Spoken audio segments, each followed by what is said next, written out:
복음의 능력을 체험하다. 사도행전 13장부터의 말씀을 가지고 오늘 함께 배워보려고 합니다. 먼저 우리 81쪽에 보면 이제 바울이 본격적으로 선교 여행을 떠났는데 선교 여행의 첫 번째라고 할 수 있는 1차 전도 여행의 그림이 나와 있습니다. 먼저 그 그림을 잠깐 보고 그리고 내용을 좀 살펴보도록 하지요. 항상 우리가 이제 성경의 무대나 아니면 배경 또 내용을 이해함에 있어서 공간 개념을 잘 이렇게 이해하고 있는 것이 중요합니다. 우리가 살고 있는 곳이 아니기 때문에 우리는 여기서 뭐 철원 하면 자기도 모르게 딱 이렇게 철원의 위치와 대충 그림이 그려지고 부산, 광주 이렇게 탁탁 나오잖아요. 그런데 이제 이스라엘이나 성경의 지명은 그렇게 익숙하지 않기 때문에 들어도 그냥 거기서 거긴 것 같아요. 지도를 많이 보아서 이제 대충 어디쯤이다라는 것을 알아두는 것이 중요한데 1차 전도 여행의 주 무대는 안디옥에서 갈라디아 지방입니다. 한번 따라하겠습니다. 갈라디아 지방. 갈라디아 지방을 전도한 이야기라고 여러분이 머릿속에 먼저 염두에 두시면 좋겠고, 그러려면 갈라디아가 어딘지를 아는 것이 중요하잖아요. 갈라디아. 우리 여기는 보면은 여기 지명이 안 나오지만 여기가 이제 갈라디아 지방입니다. 갈라디아 지방이라는 말은 우리가 충청북도, 경기도 한국식으로 말하면 도이고 영어로 말하면 스테이트, 뭐 일리노이즈 스테이트, 캘리포니아 스테이트 이렇게 스테이트 지역명입니다. 지역명. 그 갈라디아에 있는 여러 도시들이 뭐 루스드라라든지 아니면 이고니온이라든지 뭐 더베라든지 이런 이제 도시명이 나오는데 갈라디아도를 전도했다. 1차 전도여행의 특징을 그렇게 여러분이 이해하시면 좋을 것 같아요.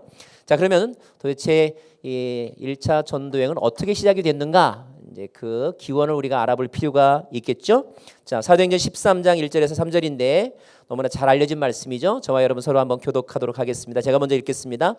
안디옥 교회는 예언자들과 교사들이 있었습니다. 그들은 바나바, 니게르라고 하는 시므온, 구레네 사람 루기오, 분봉왕 헤롯 안티파스와 어릴 때부터 함께 자란 마나엔 그리고 사울이었습니다. 2절 그들이 주께 예배드리며 금식하고 있을 때 성령께서 그들에게 너희는 바나바와 사울을 따로 세워 내가 그들에게 맡긴 일을 하게 하라고 말씀하셨습니다. 3절 그래서 그들은 금식하며 기도한 후 바나바와 사울에게 손을 얹고 그들을 보냈습니다. 한국은 되게 단일 민족, 요즘엔 그래도 이제 다문화 사회라고 하는 그런 명칭을 많이 쓰죠. 국내에 들어와 있는 외국인 근로자들이 뭐 120만이 넘는다고 하고 있고, 지하철이나 버스를 타봐도 이렇게 한두 명은 이렇게 외국인들이 있더라고요. 참 세상 많이 변했다 그런 생각을 합니다. 인종 전시장이라고 할 수 있는 미국은 훨씬 더 그런 현상들이 크겠죠. 미국의 그런 교회들을 일컫는 말 중에 법적인 용어는 아니지만 문화적인 어떤 개념 가운데 멀티 에트닉 처치라는 말이 있어요. 그러니까 다민족 교회다 이런 말이죠. 다민족이 그래도 모일 수 있는 것은 언어가 통일되었기 때문에 그래요. 영어를 쓰기 때문에. 참 언어는 참 중요한 것 같아요. 언어가 통일이 되면 민족과 지방색이나 이런 것을 떠나서 일단 소통이 될 수 있으니까. 예루살렘 교회가 유대인이라고 하는 단일 민족으로 모여진 교회라고 한다면 안디옥에 세워진 안디옥 교회는 다민족으로 이루어진 그런 교회였다. 이렇게 여러분이 이해하시면 좋을 것 같아요. 그러면서도 그들이 다양성을 가지고 있으면서도 통일성을 잃지 않았는데 그런 통일성의 근거는 그리스도의 복음이었다. 그리스도의 복음이었다 이런 말입니다. 자, 중간쯤 보면 성경은 안디옥 교회 예언자들과 교사들 5명의 명단을 소개하고 있다라고 되어 있어요. 5명의 명단을 한번 우리가 동그라미 쳐본다면 바나바, 그죠? 그 다음에 시므온, 그 다음에 루기오, 그 다음에 누굴까요? 마나엔. 그 앞에 있는 말은 마나엔을 수식하는 수식어예요. 분봉왕 헤롯 안티파스와 어릴 때부터 함께 자란 마나엔. 그 다음에 이제 사울, 이렇게 5명의 사람입니다. 어쩌면 이제 그 안디옥 교회의 대표 리더십이라고 말할 수 있는 거죠. 시니어 패스터에 해당되는 사람들이라고 볼 수가 있는 거야. 이 사람들이 어디에서 만들어졌을까? 우리가 이제 지난 시간에 한 것과 연관을 짓는다면 1년 동안 열심히 제자 훈련한 사람들 가운데서 아마 성실하게 훈련 과정을 마치고 그리고 교회 헌신하여서 봉사한 그런 사람들이라고 우리가 볼 수가 있겠죠. 자, 이렇게 지도자 그룹이라고 할 수 있는 사람들이 생겼다라고 하는 것은 무엇을 의미합니까? 안디옥 교회가 이제 점차 이렇게 성장하면서 조직과 체계를 갖추기 시작을 했다, 이런 말이죠. 자, 안디옥의 교회가 세워지고 나서 몇 년 정도 됐을 때 이렇게 리더십이라고 할 만한 사람들이 생겼는지에 대해서 성경에 자세한 어떤 정보는 없어요. 없지만 하여튼 분명한 것은 안디옥 교회가 이제 자체 리더십을 배출해냈다. 이게 매우 중요하죠. 자, 안디옥 교회 분위기는 뭐였을까? 거기 그런 표현이 있는데 찾아보실 수 있는가요? 안디옥 교회에 가득했던 영적 분위기는 기도였다. 기도였다. 우리가 흔한 말로 저 교회는 기도 열심히 하는 교회, 저 교회는 선교 많이 하는 교회, 이렇게 특징적으로 말할 수 있잖아요. 안디옥 교회 초기 분위기는 기도하는 교회였다. 오늘 말씀 보니까 그들이 예배하며 금식하며 기도했다고 그랬어요. 금식하며 기도했다. 저는 이런 질문을 합니다. 보통 우리가 금식한다고 하는 것은 종교적인 어떤 관례이기도 해요. 그러나 종교적인 관리가 왜 생겼을까요? 아마 평상시보다 더 절박하거나 아니면 의미가 있기 때문에 금식하면서 기도했겠죠. 아마 이런 금식의 전통이 생긴 것은 유태인들이 정통 유태인들이 일주일에 이틀씩 바리새인들이 금식했다고 그랬죠. 아마 그런 것을 아마 본따서 생겼을 수도 있어요. 사실 우리 기독교회가 여러 가지 기도의 어떤 모임들이 있지만 또 이거를 그러니까 기독교만의 고유성이라는 것을 조금 이렇게 빼고 본다면 다른 종교들에서 했던 것들이 기독교식으로 변형이 되어서 하는 그런 기도 모임 또 그런 어떤 예배 형식들 있거든요. 그죠? 있어요. 그런 것처럼 유대교의 전통을 따라서 금식을 했었을 수도 있습니다. 그러나 유대교에서 만약에 그런 금식을 한다고 했을 때 그 금식을 하는 이유도 있겠죠. 뭔가 중요한 어떤 소원 또는 응답의 필요성이 있기 때문에 금식했었을 거라 이 말입니다. 그래서 저는 이런 질문을 해보는 거죠. 안디옥 교회가 왜 금식했을까 하는 거예요. 안디옥 교회가 전체적인 분위기로 봐서는 안디옥 교회는 지금 새 가족이 매주일 20-30명씩 오는 거예요. 양쪽으로 성장을 합니다. 자, 아마 그 교회 목회자는 밥을 안 먹어도 배가 부를 것 같아요. 제 경험으로 보면 그래요. 사람들이 많이 오고 으쌰으쌰하는 분위기가 생기면 너무 해피하죠. 근데 왜 금식하며 기도했을까?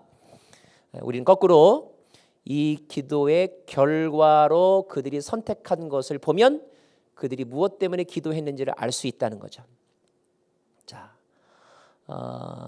그들이 금식하며 기도한 것은 이렇게 정리할 수 있습니다. 첫째, 그들이 교회 비전이 무엇인지에 대해서 구했다는 거예요.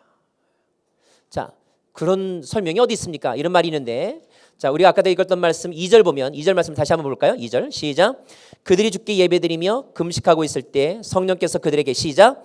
너희는 바나바와 사울을 따로 세워 내가 그들에게 맡긴 일을 하게 하라고 말씀하셨습니다. 이게 기도한 것에 대한 성령의 응답이에요. 그러므로 이것을 거꾸로 말하면 안디옥 교회는 주님, 우리가 이렇게 많은 부흥을 누리고 있습니다. 우리 교회에 많은 인재들이 있습니다. 그런데 우리가 뭘 해야 됩니까? 비전을 놓고 기도했다는 거예요. 그때 하나님께서 말씀하시기를 안디옥 교회는 선교하는 교회, 선교가 이 교회의 존재의 이유다. 이렇게 말했다 하는 거예요. 어떤 유명한 선교학자가 이런 말을 했어요. 불은 탐으로 존재하듯이 교회는 선교함으로 존재한다 그랬어요. 이것이 안디옥 교회에 주신 비전. 두 번째, 그럼 누가 합니까? 누가 합니까에 대한 질문에 대한 답이 뭐예요? 사울과 바나바를 보내라 하는 거예요. 사울과 바나바를 보내라. 여러분, 사람과 재정은 있지만 비전을 찾지 못해서 소모적인 논쟁과 분열의 수렁에 빠져 있는 교회들이 의외로 많습니다. 분쟁 있는 교회 가보세요. 가만히 보면요, 할 일이 없어서 싸워요. 그렇게 할 일이 없나? 지금 우리를 부르는 곳이 얼마나 많은데, 성경에 말하기를 묵시가 없으면 백성이 방자에 행한다 그랬어요. 묵시가 비전이 없으면 삶의 규모가 없고 비전이 없으면 집중력이 떨어지고 비전이 없으면 질서가 무너진다는 거죠. 요즘 젊은이들 가장 큰 고민이 뭐예요? 대학교 졸업하고 뭘 해야 될지 모른다는 거예요. 요즘 중년의 고민이 뭐예요? 노후에 내가 뭘 해야 될지 모른다는 거예요. 은퇴하고 나서 내가 어떻게 살아야 될지 모른다는 거예요. 건강은 있는데 시간은 있는데 돈은 있는데 뭘 해야 될지 사업 아이템이 생각이 안 난다는 거예요. 성경이 이르기를 여호와를 경외하는 자 누구뇨? 그 택할 길을 가르쳐 주시리로다 그랬어요. 잠언 말씀에 이르기를 너는 범사의 여호와를 인정하라. 그리하면 그 길을 지도하여 주시리라 그랬어요. 비전은 하나님이 우리에게 주시는 거예요. 하나님께서 우리에게 주시는 게 비전이죠. 보여주는 것입니다. 우리 비전을 캐스팅해야 되는 거예요. 비전을 선포해야 되는 것입니다. 비전에 헌신해야 되는 거예요. 비전에 집중해야 하는 것입니다. 그래야 우리가 인생을 낭비하지 않을 수 있는 거예요. 비전을 말하니 너무 어려우면 쉽게 이렇게 생각하세요. 내일 내가 뭐 하지? 내일 할 일에 대해서 여러분 답이 있어야 돼요. 먼스리 스케줄. 여러분 플래너 사세요? 플래너? 요즘에 다 우리 셀로폰에 다 있잖아요. 이번 달에 뭐 할까? 이번 주에 뭐 할까? 거기에 대해서 스케줄이 나와야 돼요. 뭘 해야 될지 답이 없는 인생. 기도하셔야 돼요. 기도. 그거야말로 금식하면서 기도해야 될 일입니다. 돈이 없는 게 문제가 아니에요. 꿈이 없는 게 문제인 거지. 꿈이 없는 게. 83페이지 세 번째 줄 같이 읽겠습니다. 지금 시작. 지금 가장 중요한 것은 뭐 하는 거예요? 비전을 찾는 일이다. 그래서 비전을 찾는 일이다. 그리고 하나님은 누구를 보낼까도 가르쳐 주셨어요. 사울과 바나바요. 놀라워요. 왜 놀라우냐? 사울과 바나바는 그 교회에서 아주 핵심 코 멤버거든요. 가장 알짜배기를 보내라는 거예요. 우리는 남는 사람 보내고 싶잖아요. 그죠? 제일 중요한 사람 보내라는 거예요. 하나님 우리에게 있으나 마나한 사람하고 헌신하라고 하지 않으세요. 없으면 안 될 사람을 우리에게 가끔 요구하시죠. 아브라함에게 이삭을 요구하시고 한나한테 사무엘을 요구하세요. 하나님 참 짓궂으세요. 그런데 모든 헌신에는 이렇게 희생의 의미가 포함되어 있어야 헌신인 거예요. 희생의 의미가 없으면 헌신이 아닙니다. 또 한 가지 그런 하나님의 요구에 대해서 안디옥 교회가 보면 3절에 보면 안수하며 기도하고 파송했다 그랬어요. 동의했다는 뜻이죠. 하나님의 그 부르심에 헌신했다는 뜻이면서 동시에 또 이거는 또 이렇게 해석할 수 있어요. 안디옥 교회가 바울과 바나바가 없어도 그 교회가 움직일 정도로 백업 시스템이 갖추어졌다 이거예요. 리더십층이 두터워졌다 이런 말입니다. 사람을 키워놔야 한다는 거죠. 훌륭한 리더는 자기의 공백에도 혼란스럽지 않게 만들어 놓아야 된다고 그러죠. 리더십을 키우는 리더가 리더다 이런 말을 합니다. 호랑이는 죽어서 가죽을 남기고 사람은 죽어서 이름을 남긴다고 하는데 이름이 어디에 남겠어요? 사람에게 남기는 거죠. 그러니까 결국 사람은 사람을 남기는 거예요. 여러분 사람을 남기시길 바래요. 제자를 남기는 것이 이 세상에서 가장 값진 내가 해야 될 그런 일이라고 생각을 합니다. 1:1 제자 양육 하세요. 1:1 제자 하시고 그런 비전을 함께 나눌 수 있는 그런 사람들을 세워놓는 것이 중요합니다. 자, 84쪽 그들이 어디로 가느냐? 키프로스로 갑니다. 키프로스는 성경의 구브로 섬이라고 되는 섬입니다. 섬. 우리나라 제주도를 생각하시면요, 살라미는 제주시고 파포스는 서귀포예요. 되게 이렇게 말하면 웃으시던데. 제주도를 가로질러서 가는 데가 제주시하고 서귀포시는 정반대 있잖아요. 살라미가 제주시고 서귀포가 파포스라 이런 말입니다. 자, 키프로스 섬에서의 선교 전략이 있는데 바울의 선교 전략 어디를 가냐? 회당을 찾아가는 것이죠. 회당. 여러분 그런 말이 있어요. 이민 가는 사람은요, 공항에 누가 나오느냐에 따라 자기 직업이 결정이 된대요. 자기 공항에 픽업 나오는 사람이 세탁소 하시는 분이면 이분은 세탁소 할 가능성이 많고 또 뭐 그로서리 샵 하는 사람이 마중 나오면 그로서리 샵을 할 가능성이 많다는 거예요. 왜? 아무도 모르기 때문에 아무도 모르게 아는 사람이 있는 곳에 가서 만나야 찾아가야 되겠죠. 거기서 정보를 얻죠. 그리고 도움도 받아요. 자, 외국에 나간 사람이 유대인이 가장 많은 정보를 얻을 수 있고 도움을 받을 수 있는 곳은 어디냐면 유대인들이 모여 있는 곳 회당이었습니다. 회당을 간 이유는 크게는 두 가지예요. 두 가지. 하나는 이렇게 실용적인 이유, 가서 도움을 받고 때로는 숙박도 제공받고 심지어 일자리도 그리고 그 지역의 가이드 정보도 얻을 수 있는 이런 실용적인 이유 때문이기도 하고, 영적인 이유는 뭐냐면 아직까지도가 아니라 여전히 바울의 마음 가운데는 그가 이방인의 사도로 부름을 받았다고 하는 사명감이 있었지만, 그러나 그의 마음 가운데 유태인을 향한 그러면 복음 전파의 열정이 없었느냐? 그렇지 않아요. 예수님께서 여러분 이런 대화하신 거 기억나세요? 수르보니게인 만나서 수르보니게인이 자기 자녀의 병을 고쳐달라고 했을 때 내가 이스라엘의 그 자녀들을 위해서 왔다 이렇게 말을 하잖아요.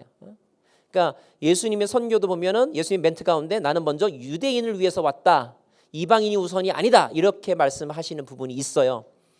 자, 구원은 먼저 유대인에게라고 하는 것은 당시 유대인들이 가지고 있었던 공통적인 선교관이었어요. 그래서 유대인들이 모여 있는 회당에 가서 먼저 그들에게 복음을 전하는 것, 이거를 굳이 구원 보편주의냐 또는 유대 특수주의냐 이런 관점에서도 볼 수 있겠지만, 그냥 좀 더 쉽게 생각하면 저는 그냥 정서적으로 이해하고 싶어요. 여러분 굳이 말하면 내 동족, 왜? 편하니까, 나하고 같은 혈연이니까, 같은 민족이니까 먼저 보고 싶은 거, 이거는 굳이 신학이나 철학이나 가치관을 따질 필요가 없는 거예요.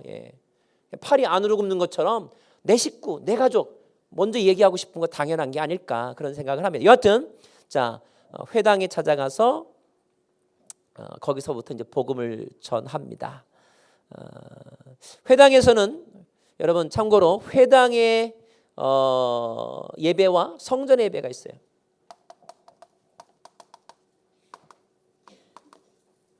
성전과 회당, 참고로 말씀드리면 이 지구상에서 구약적인 개념으로 성전은 딱 한 군데 하나밖에 없어요. 어디에? 예루살렘에 솔로몬 성전 또는 수르바벨 성전, 또는 이 시대로 치면 헤롯에 의해서 재건된 헤롯 성전, 성전은 하나밖에 없어요. 그런데 바벨론이 예루살렘을 점령해 들어와서 성전을 무너뜨렸잖아요. 성전이 없어졌잖아요. 성전이 없어져서 그들이 뭘 할 수 없었느냐? 제사를 드릴 수 없었단 말이에요.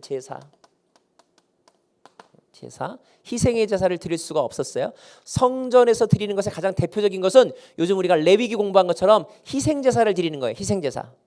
자, 희생 제사를 드릴 수 없는데 그들이 해외에 흩어져서 포로로 끌려가서 그래도 하나님을 사랑하니까 하나님을 예배하기 위해서 성전의 대용품으로 지은 집이 뭐냐면 회당이란 말입니다. 회당의 예배와 성전의 예배의 가장 큰 차이점은 희생 제사가 여기는 없어요. 다만 뭐가 있느냐? 성경 공부는 있단 말이에요. 말씀 공부, 율법을 공부하는 것이에요. 가장 큰 차이점은, 성전과 회당의 가장 큰 차이점은 희생 제사가 있느냐 아니면 율법을 공부하는 거냐. 자, 그러면 율법을 어떻게 공부하느냐? 이 회당도 성전의 구조를 그대로 모델로 떠긴 떴어요. 성전의 모델을 그대로 만들었는데, 그래서 가장 예를 들면 성전의 지성소라고 할 수 있는 곳, 그런 위치가 되는 곳에 뭘 했냐면 말씀 토라를 딱 안치해 놓고, 마치 이것은 솔로몬 성전에 보면 지성소 같은 거예요. 지성소가 있고 성소가 있고, 그 다음에 제사장의 뜰, 그 다음에 유대인의 뜰, 여인의 뜰, 이렇게 단계가 있는 것처럼 회당 안에 들어가면 제일 중앙에 가장 아주 숭고한 자리는 토라 말씀이 딱 새겨져 있는 거죠. 이건 아무나 못 만지는 거야. 누가 만지느냐? 성전이면 대제사장이겠죠. 회당에는 제사장이 아니니까 누구냐면 랍비, 회당장이 딱 와서 성경을 읽는 거예요. 우리 치고로 하면 교회 목사님쯤 되겠죠. 성경을 딱 읽습니다. 시편을 읽어요. 모세오경을 딱 읽습니다. 읽고 나서 간단하게 설명을 하는 거죠. 우리식으로 말하면 설교죠. 설교라고 이렇게 묻습니다. 자, 오늘 이 말씀을 듣고 혹시 마음에 감동 있는 분은 나와서 한번 소감을 말해 보시죠. 아니면 간증을 해 보시죠. 그러면 그날따라 그 말씀이 내게 주신 말씀이라고 이렇게 마음에 필이 온 사람이 앞에 나와서 이 말씀은 이런 뜻인가 하다. 내가 이렇게 살았는데 이러이러합니다. 마치 우리 지금 교회 큐티 나눔방 같은 그런 분위기. 그렇게 하는 거예요. 기왕이면 누구나 다 할 수 있겠지만 그래도요, 앞에 나와서 말할 수 있는 사람이라면 뭔가 그래도 신앙의 경륜이 있거나 말씀을 잘 아는 사람들이겠죠. 그중에 사람들에게 좀 더 이렇게 인기가 있고 듣고 싶어하는 그런 사람들도 있었겠죠. 만약에 거기에 모임에 참석한 사람 중에 율법 교사가 있다면 그 사람은 아주 전담 그런 발표자가 될 가능성이 많겠죠. 자, 오늘 내가 시카고에서 이제 우리 성도님과 예배하고 있는데 손님이 오셨어요. 소원님이 서울에서 손님이 왔어요. 서울에서 온 손님이 가만히 보니까 서울 온누리교회 아무개 목사님이 오셨어요. 그러면 저는 반갑겠죠. 그래서 광고 시간에 어떻게 하겠어요? 아무개 목사님 오셨습니다. 앞으로 잠깐 나오셔서 한번 설교 좀 해주시오. 이렇게 부탁을 하겠죠. 자, 바나바와 사울이 회당에 참석했을 때 사울은 그렇게 말할 기회를 얻을 가능성이 많았겠죠. 사울이 앞에 나와서 무슨 말을 하겠어요? 이들이 보고 있는 것은 모세오경이죠. 구약의 성경이란 말입니다. 구약의 성경을 읽겠죠. 그러나 이제까지 그가 해석해왔던 것과는 전혀 다른 해석을 하는 거야.